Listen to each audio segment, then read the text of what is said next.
Hey everyone, I'm Ari Meghlen here with Rachel Poley, and we're your hosts for the Merry Writer podcast. We are on episode 137, and this week's question is, what writing programs do we use?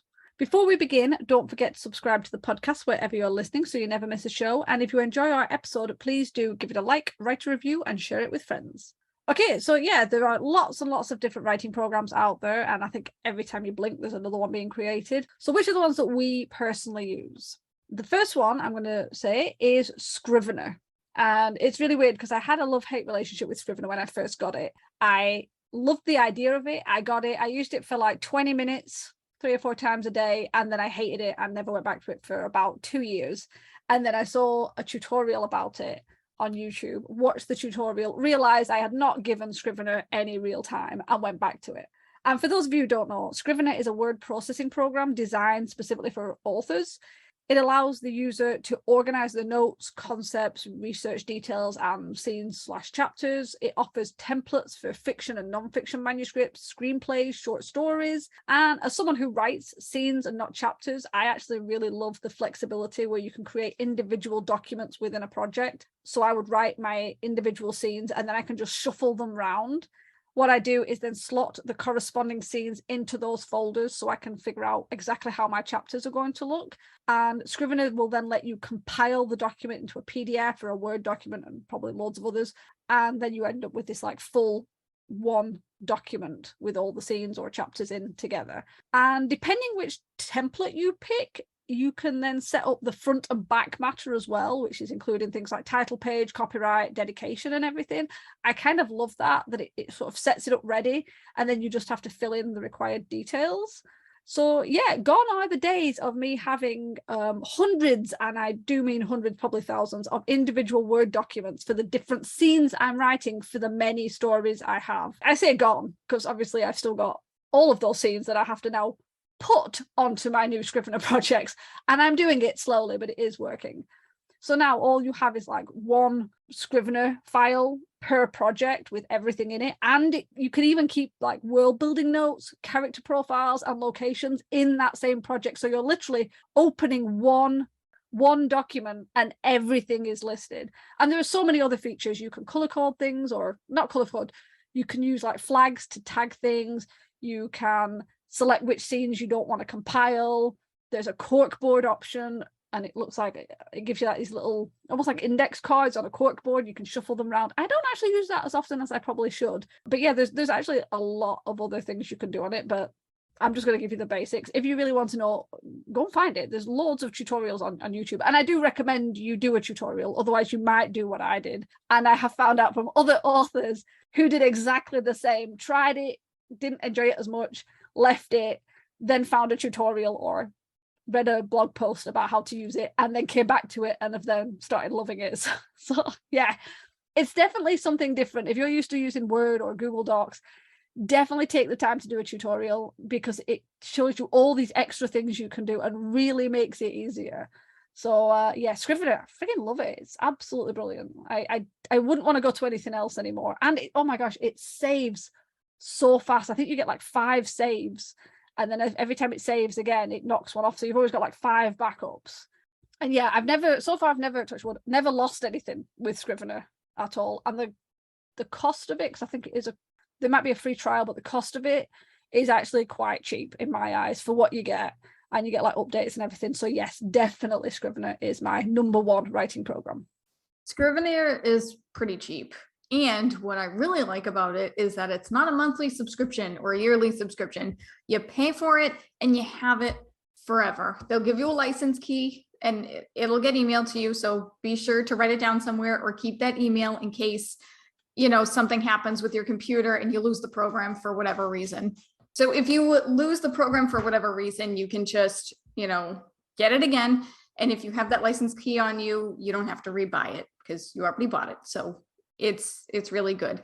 And I have to say, I was one of those writers that got Scrivener and then I didn't like it because I didn't know how to use it and I didn't feel like taking the time to figure it out.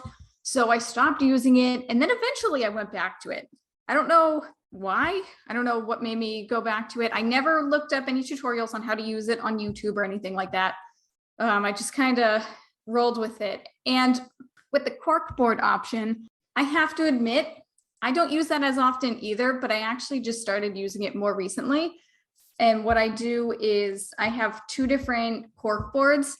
One is a list of characters. So each little index card is a character. And then I write down little tidbits about the character in their little card. And then I have a separate one that's the same exact thing, except it's just places and different settings that the characters go to. And it really helps just compile all of your notes together. And then you have the manuscript right there. It's just all in one place and it's amazing. I still have my notebook. I don't think I will ever not make notes or write anything in my notebook. So for me, it's not, one and done. It's not like I have my manuscript just on this one program. I have it in other places as well. But Scrivener is definitely worth it. I remember when I used to write on Word, the amount of research that I had to do on how to format it for paperback, ebook, whatever, and then trying to figure out the stupid page numbers.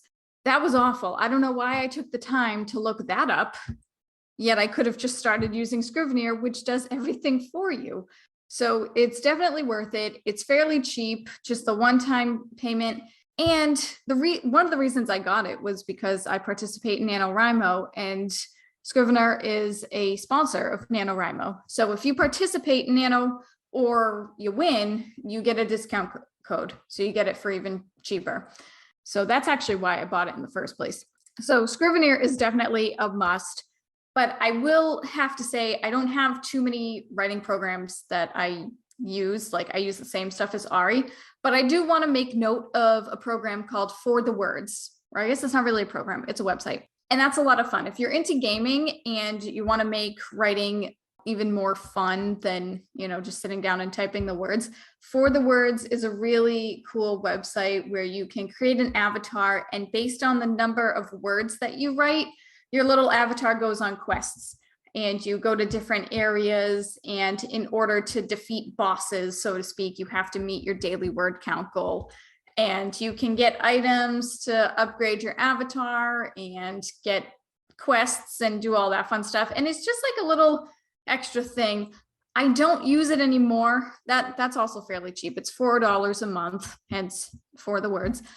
You set your own goals and things like that. So it's very intuitive and it's a lot of fun. And they have a forum so you can meet other writers and join the community.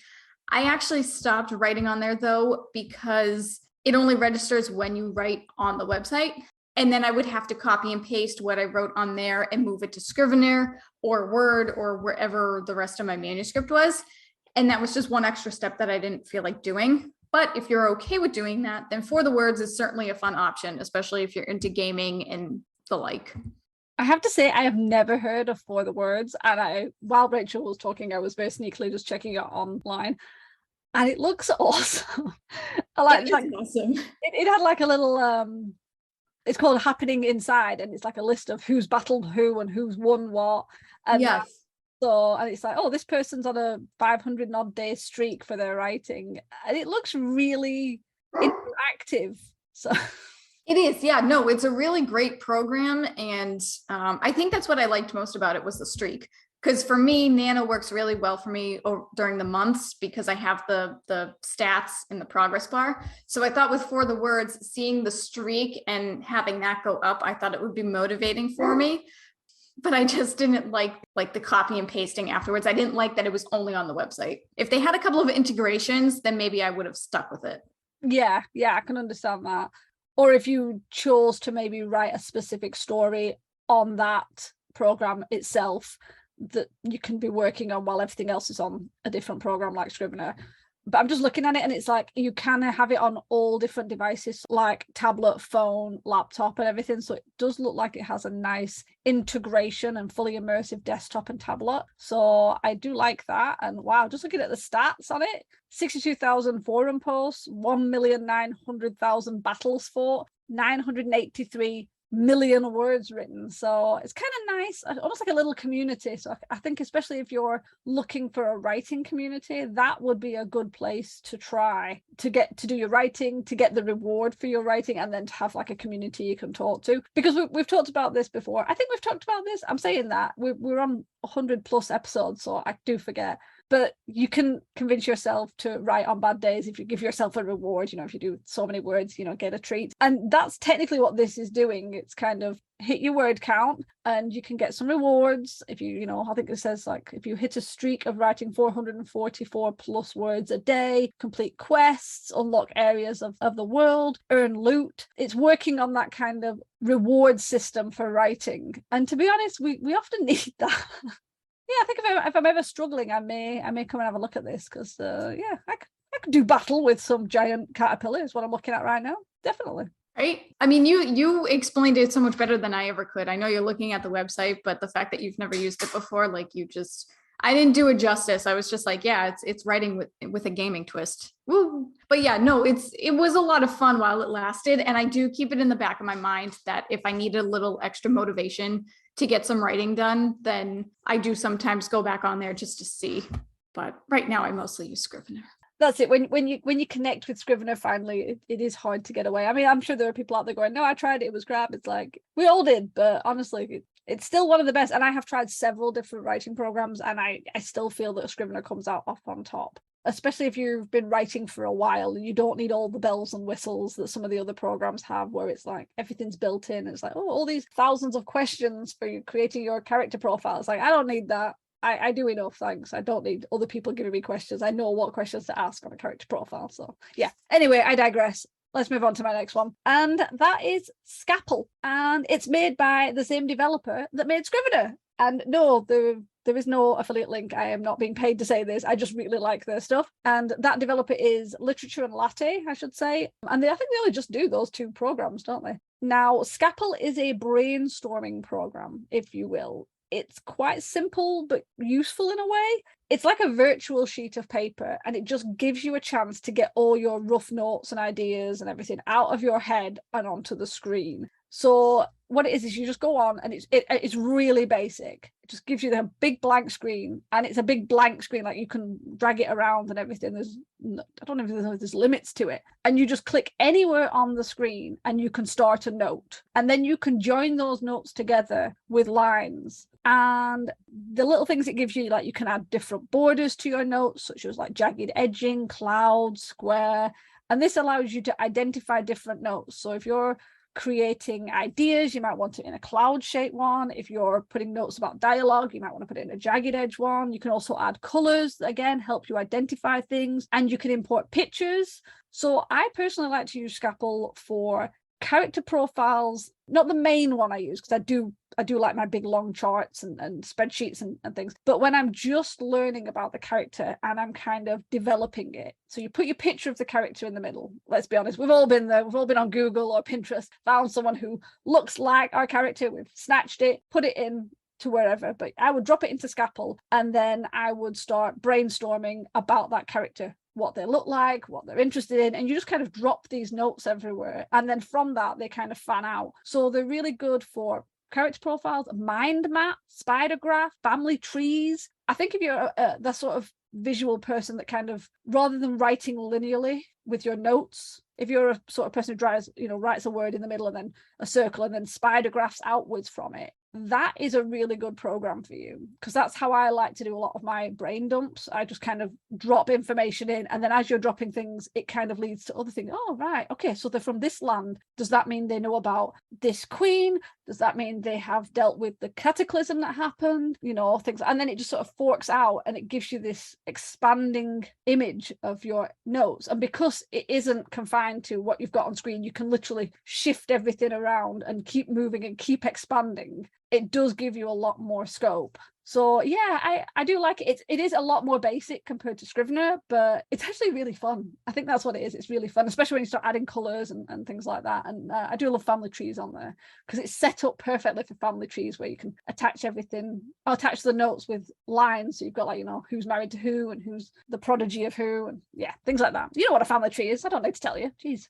I do know what a family tree is, but I didn't think to use Scapple for that. That's actually a really good idea. I like that. What I do at the time of recording this, I haven't used Scapple for very long. I just discovered that it was a thing, again, courtesy of NaNoWriMo, because it's a sponsor of Nano. And I will start off with that I did the free trial first before I bought it, because the free trial, it says you have it for 30 days, but it's not like you have it for 30 days from the time that you buy it. The day counts as every time you use the program. So like say I got it at November 1st and I only used it 5 times throughout the month, then come December, I still have 25 days left in the free trial. And that's what I really liked about it, because it allows you to have as much time with it as you need before you decide to buy it. I cannot tell you how many free trials I've tried, and then I ran out of time to actually use the program. And before I knew it, the free trial was up and it's like, here, buy it now. And I'm like, well, I only used it once and I still didn't really get a feel for it. So no, I'm not going to buy it. So that's definitely a plus. And even when you do buy it, it's similar to Scrivener. It's inexpensive and it's just the one-time payment and you have it. What I use Scapple for mostly though, is I like to make a timeline. I'm currently, well, again, at the time of recording this, I'm currently editing my mystery novel, and there's so much stuff that happens in the novel, obviously, otherwise that'd be pretty boring. But there's so much stuff that happens before the first book, and all of my characters have such an in-depth past that gets revealed over the course of the series. So I actually have 2 timelines going. I have a timeline for book 1 that I'm filling in as I edit it and say, okay, on this day, this is the day that George meets his client. This is the day he begins the investigation, so on and so forth. And then I have a separate timeline for the entire series. So when Lila mentions something about her past, I stick it in the timeline. And right now I don't have dates. I'm just putting them in order from when they happened. And then when the timeline is complete, then I'll go back in and figure out dates and ages and math and all that fun stuff. But anyway, I do agree with Ari. Scapple is a really great program and it's a lot of fun. And I like how Ari described it as basic, because it is basic. It's a lot more simpler than Scrivener, but its job is a lot more simple than Scrivener. Like Scrivener is the actual writing process. Scapple is like, here's where you can begin the writing process. Here are all your ideas. And if you want to make it a mess, go for it. But if you want to make it neat and tidy, you can do that too. So it's easy to learn because there's not that many buttons to it. So unlike Scrivener, it is easy. Well, Scrivener is easy to learn too. You just got to be open-minded and not like us and say, I don't feel like learning a new program and not touch it for a while. But Scapple is the opposite. Once you open it, it's like double tap the screen to make a note and you do that and boom, you type. End of story. It's a lot of fun. I am going to go into my final point, and it's not necessarily a writing program, but it kind of helps you in some ways, and that's Grammarly. I hope we've all heard about Grammarly. It's a good program. You can integrate it with Google Docs and not with Scrivener, unfortunately, but you can integrate it with Microsoft Word and other areas. And basically it's just kind of like a spell checker, but it also helps you not just with spelling, but also with grammar and clarity and word usage. And it's a really handy tool to have. Not only do I use it for my creative writing, but I also use it for my content writing for my blogs. And I know Grammarly isn't necessarily catered to creative writing and authors per se. It's more about the nitty-gritty, hardcore grammar rules. Grammarly definitely does help, and that's what I use. But I think if you want to get a program that'll help you edit your creative writing, you can try out Hemingway app, which is similar to Grammarly. You just copy and paste what you wrote, put it in Hemingway app, and it'll highlight in all these pretty different colors depending on what needs fixing. But there's also Pro Writing Aid. And I don't want to say too much about Pro Writing Aid because I haven't tried it. I do want to get it at some point, but right now I pay for Grammarly, and I don't know if I want to pay for Pro Writing Aid just yet. But I do know that Pro Writing Aid is similar to Grammarly in a sense, and it's also more catered towards books and authors and creative writing as a whole. So it's certainly good to look into once you finish your first draft or just finish a chapter and you want to do a quick read through, quick edit, quick proofread. It's great to put it through those programs just to get another set of eyes, so to speak, on them. And it's certainly good to do that before you give it to beta readers or your editor. So that way there are certain easy fixes that can be made before you give it away to people. Yeah, actually, I have Grammarly. I haven't paid for it. I'm using the free version, and it still gives you a pretty decent thing. It doesn't obviously catch things like passive voice, which I do have an issue with at times. So I think when I'm coming to get into like the end of all the edits and everything, I think either getting Grammarly or Pro Writing Aid and paying for the full package so you get all those extra things is definitely a good idea. Regarding the free version of Grammarly, it still does a really good job of catching things, because I had it connected to my blog. So as I was typing in my blog, it would like flag up. What I found was it would flag certain things I would do. And it got to the point where I started to catch myself. So Grammarly didn't need to do it anymore. I would automatically go, oh yeah, there's supposed to be a comma there. Oh wait, that structure doesn't sound right for the sentence. It's, I can't think of the word, but the structure doesn't sound right, and it's not as clear and concise as it can be. I don't think it's like your regular spell check, grammar check on a Word document, because I'll be honest, we've had those for decades and they've never really stopped me from errors. Whereas Grammarly has. I have been writing and I've had to stop myself going, oh yeah, I've missed something before Grammarly's picked it up. Because I don't know if it's because of the way it does it with the colors or the sort of like flashing lights and the little like circles next to where you are with the saying like, oh, there's an error, but it does make you see it differently rather than the little yellow and not yellow, the little red and green line that Word does. So yeah, I have to admit, even just for them teaching you to kind of catch your own errors has been really good. But yeah, I admit I'm the same as Rachel. I will definitely be probably getting Pro Writing Aid or Grammarly fully when I'm more closer to it. And I have heard good things about Pro Writing Aid. A lot of the authors I know have used Pro Writing Aid.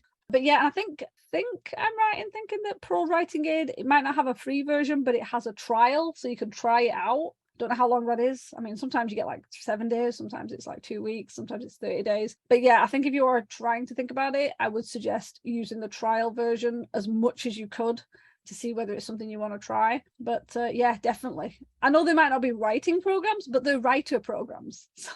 Right. Yeah, exactly. And I do think it's, as Ari said, it is worth it to get at least one of them, if not both. I mean, how could it hurt? Because even though there's no free version of Pro Writing Aid, there is the free version of Grammarly. So if you pay for Pro Writing Aid, you can still have Grammarly as a backup. And I do agree. I've learned a ton while using Grammarly as well. There are certain things that they used to correct me on all the time. And then I've realized over time, I've stopped doing them. I just correct myself, and you learn with it. And it's great. I pay for it because I use it for literally everything. And I've had the free version for a few years. And then finally, I just decided to bite the bullet and buy it. And it does help with the passive voice and things like that. So it definitely was worth the upgrade, even though it is a little pricey. It's a yearly fee, but I can't remember the price at the top of my head. I want to say it's $120. Don't remember. Don't quote me on that. But it is a really useful tool. And I have noticed that there are sometimes I'll write an article and it'll be like, you have 54 errors, and I'll go through it and check it. And then there are other times where it's like, you have 8 errors. And I'm like, nah, that can't be right. Like, there's no way that I learned that much. But yeah, it's useful. And what I like is that they do have full trash cans. So if it makes a suggestion and it actually doesn't make sense for what you're writing, because again, Grammarly isn't necessarily catered to authors, you just delete the suggestion and that's it. And you can also create your own dictionary. So if you write fantasy, for example, and you have a name that's spelled weirdly, I don't know, if you just have an uncommon name, I guess Grammarly is going to flag that and be like, did you mean this? And think that you made a spelling error. There's this little button that says add to my dictionary, and you can just do that. So Grammarly won't ever look at it again, because Grammarly will be like, oh, this is a word to this person for some reason, but okay, we'll nod our heads and agree. So it's certainly worth it. Yeah, I know it's not like necessarily a writing program, as Ari said, but it helps in the long run. Once you finish the writing process and you start the editing, going through your chapters with Grammarly, Pro Writing Aid, or even Hemingway app is a good idea. I know we didn't talk about Hemingway app all that much, but that's another, it's just a website. It's a free program. Just go on, copy and paste your stuff on there, and boom, done. Yeah, I think with Hemingway, because it's like the idea of copying and pasting huge chunks of text, it's good to get you started, to give you an idea of the sort of errors you make. But yeah, if you're going to spend money or you're going to do anything, Grammarly and Pro Writing Aid are probably the best. And it's funny because I was just about to make the comment about the fancy writing, and Rachel said it perfectly, because it doesn't matter what program you're writing, the number of names, locations, worlds, magic system, something is going to get trapped and be like, is this what you meant? And I feel like every fantasy writer just has to go through and before they start, just open or add to dictionary and just type in everything they've got in their novel, because it's the most frustrating thing when something gets flagged and it's like, oh my God, no, it's obviously a person's name. Seriously. The one thing we really hate about writing fantasy. I'm going to make a point. Grammarly and Pro Writing Aid are not a substitution for a real editor.